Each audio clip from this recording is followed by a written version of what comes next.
Now it's an interesting video. Things aren't looking good for Stephen Curry. No idea what he means. As Let's find NBA out. fans, we always hear about who's going to win the MVP award. Talks of players leading the way in the MVP race, but rarely do we discuss players The who audio's a have little lost the discombobulated. You know what I mean? Is that my fault or something? It might be. MVP award. Times where a player was the clear frontrunner and then due to injury or a massive slump in their game, they completely fell out of the race. He's still in the race. He's probably gonna win it. Last season, Joel Embiid was the MVP favorite for the first half of the season, and then he got injured, missed 3 weeks of the season, and his MVP case never recovered. He played just as well when he came back from his injury, and he would eventually finish second in MVP voting. But Let me see, what was it? I never remember. Jokic was one? Oh yeah, he won it. Okay. Embiid should not have been second behind Steph. Steph probably should have been second. Giannis was fourth. Fifth was Chris Paul. Sixth was Luka. Where's LeBron? LeBron's not even. Oh, okay, down there. Ben Simmons was 12th. No way. Westbrook 11. 10. Rudy Gobert. Derrick Rose almost won MVP last year. unfortunately, finishing in second place doesn't come with a shiny trophy. Another MVP frontrunner this season is Kevin Durant, but he just suffered an MCL injury and is now projected to miss All right, 4 to 6. Herb, I know you're on my fantasy team, bro. Is Kevin Durant, but he just suffered an MCL injury. You can't do that to KD, even though we're going against him. And is now projected to miss 4 to 6 weeks of action. I might drop you now. As no incredible as he's been bro. this season, his MVP case has basically vanished in the blink of an eye. This is the difference between winning the MVP award and having just another great season. But I don't know which is worse. Losing an MVP due to injury, something that's completely out of your control, or falling into a slump so bad that your name is virtually revoked from the MVP ballot. It takes everything to win an MVP, but it takes very little to lose one. And right now, Stephen Curry is setting a prime example of this. After breaking the NBA... That was a foul. And right now, Stephen Curry is setting a prime example. You see how this guy right here, 32, he after breaking the NBA's all-time three-point record, it seems like Curry has spent the last 2 weeks doing his best reenactment of Space Jam. No. The other one. His powers have been stolen from him, like he's been nerfed by the basketball. He had 39 points last night. All gods. The man is going through a slump, and it may just cost him an MVP award. But he's not the first to experience this. Today's video is brought to you by SeatGeek. With live events making a comeback and a new NBA season upon us, in 2002, the NBA was a completely different place. Hand checking was still allowed, teams averaged only 95 points a game, and the Kings were a 61-win team. Boy, how the times have changed. The face of the NBA at the time was Shaquille O'Neal, on a quest to lead the Lakers to their third straight championship. That season, Shaq was second in points per game, led the league in PER, box plus minus, and win shares. The dude was unstoppable, and he started the season with a streak of games that put him on top of the MVP leaderboard. In the first 9 games of the season, Shaq averaged 30 and 12 a game, while leading the Lakers to a 9-1 record. He was even shooting 60% from the line, an excellent rate for the Diesel. The season just started, and the MVP award was already his to lose. And that's exactly what happened. Because after getting out to a hot start, Shaq would go on to have the worst stretch of games of his prime. The next 6 games, Shaq would go on to average just 16 points and 8 rebounds while shooting 34% from the line. His average game score fell from a ridiculous 23.6 to just 13.9. And quickly, the narrative around the MVP discussion shifted. The door opened for another player to step up and take the top spot. That player being Tim Duncan. In an 82-game season, a short slump can completely derail an MVP campaign.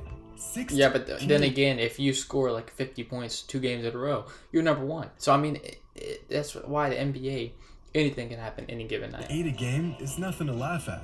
Unless you're supposed to be the best player on the planet. In which case, even the slightest blip in your dominance will have the masses turning against you. And this is the current situation Stephen Curry is in. After starting the season on a mission leading the Warriors to a 27-7 record while averaging 28 points per game and setting a new all-time three-point record, it seemed like the MVP race. I mean, you can see that when he started playing not as well as he has in the past, it was because of Draymond Green being hurt and everything. was a race for second. Steph had once again won the hearts of fans around the globe and continued to raise the bar game after game. And then, in his 34th game of the season, Steph had his first truly bad game. 9 points on 12% shooting from the field. 1 for 10 from downtown. Steph finished the game with a game score of just 3.7. Easily the worst performance of, to that point, a historic season. But no worries, even the best players have bad days. Except in their very next game. Even the best players have bad seasons, yeah, except Steph had another awful night on the court. 14 points, shooting just 6 for 34 from the field, and sinking just 1 of his 9 attempted threes. The Warriors lost by double digits, and Steph finished with a game score. You didn't say the first game they did bad, they won the game. Of -0.1. Statistically, his worst game in nearly a decade. Just 2 bad games, and the MVP race already begins to shift. But Curry's struggles did not end there.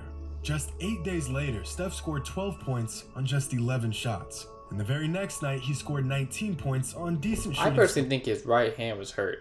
Like, he literally missed the game because of his right hand. But nowhere near his usual standard. In Steph's last right 6 games, he has averaged just 18 points per game while shooting. Try doing that when the right hand's broken. 34% from the floor and 26% from 3, with an average game score of 11.2.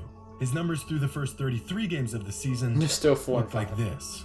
This is all it takes for a player to go from the clear frontrunner for the MVP award to 7th place. The culmination of 6 mediocre games. And bro, are you serious? Rudy Gobert is head of Steph Curry. That just shows you how accurate this is. MVP award is completely up for grabs again. And KD's 3. And a rapid turn of events like this really makes you think about how fragile the state of the NBA hierarchy really is. The consistency of all-time great players is incredible, to the point where even a handful of bad games can change the perception of that player, or at least the season they're having. When an MVP award can completely change a player's legacy, and a streak of bad games can cost a player an MVP award, it kind of makes you look at the whole thing from a different perspective. Not only does an MVP have to play like he's the best player in the world, he has to do it every single night. If Steph wins another MVP this season, He started calling the living room the home theater once we put the Sonos in. We have a dimmer so we can bring... You would have a hard time not putting him amongst the 10 greatest players of all time. He is. But without the award, he is still on the outside looking in. And this may just be the case all because of a short stint of bad games. Consistency is key. And a great example of consistency is Kevin Durant, who may just be one of the most consistently great players in NBA history. In fact, at his worst, he's still better. By the way, who beat each other, Nets or Warriors, earlier in the season? Than most players could ever dream of being. The worst stretch of games Kevin Durant has had throughout his prime years came in the 2016-2017 season, when he averaged just 20.3 points per game while shooting 30% from 3 for an 8-game stretch. Throughout these 8 games, KD had an average game score of 16.7, which is still really good. For perspective, this season Devin Booker is slated to be an all-star. His average game score this season is 15.9. Kevin Durant, at his absolute worst, is still more productive and efficient than a prime Devin Booker. Who's comparing And no one is immune to a bad slump.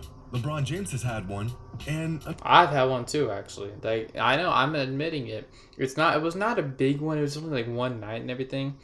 But I mean, I missed a bunch of shots. Unfortunately for him, it couldn't have came at a worse time. In 2011, LeBron was at his absolute peak, and through the first 3 rounds of the playoffs, he proved his dominance by averaging 26. And the reality of it, my left knee was like, it was really hurting. I could barely move around. Points per game and leading the Heat on a 12-3 run to the finals. And then, the collapse happened. After cruising through the first 3 rounds of the playoffs, LeBron's numbers plummeted in the finals. From 26 points per game to just 17.8, his average game score falling from 22 to just 13. His plus-minus going from 5.3 in the first 3 rounds of the playoffs to -6 in the finals. LeBron's collapse came at the worst imaginable moment. In fact, LeBron's prime has now been taking place for 16 years. This 6-game stretch in the finals is easily the worst stretch of games in that 16-year span. Every player goes through a slump, but very few have fallen apart this bad in the finals, and it's a slump that stains LeBron's legacy to this day. And some of you are probably thinking, what about MJ? If everyone goes through these slumps, what's the worst one Jordan has ever experienced? Well, I searched. I scoured for the worst stretch of games of Michael Jordan's prime years in the NBA. And what I found was actually not that surprising.